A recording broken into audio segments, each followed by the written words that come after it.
Mga national at local governments sa Region 8 doble kayod sa post-disaster recovery efforts para matapos humagupit si Bagyong Opong. Yan ang sentro ng balita ni Rayan Arinto ng Philippine Information Agency. Doble kayod ngayon ang mga ahensya ng nasyonal at lokal na pamahalaan sa Eastern Visayas upang matugunan ang mga pangangailangan ng mga nasalanta ng Bagyong Opong nitong Huwebes.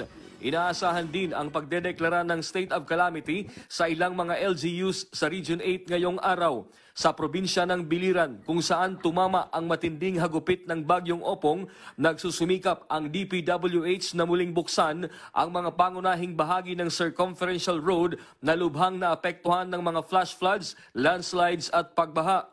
May mga barangay pa ring isolated, ngunit patuloy ang mga ahensya ng pamahalaan sa kanilang pagsisikap na makarating sa mga ito upang maghatid ng pagkain, tubig, gamot at iba pang pangunahing pangangailangan. Ayon sa pinakahuling tala ng Biliran PDRRMO, 8 ang patay, 2 ang nawawala at 12 ang sugatan.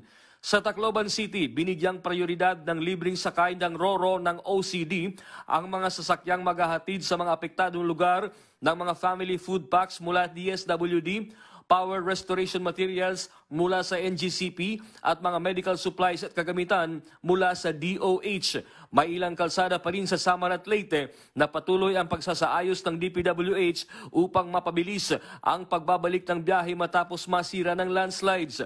Samantala, matapos ang 4 na araw, ligtas na nakabalik kaninang umaga ang 5 mangingisda mula sa Maydulong, Eastern Samar.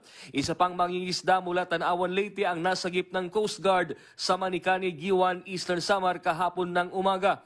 Nauna nang nasagip ang 6 na pasahero mula sa motorbangka na naglayag sa Giwan sa kasagsagan ng bagyo. Nag-uulat mula sa Tacloban City para sa Integrated State Media, Rayan Arinto ng Philippine Information Agency.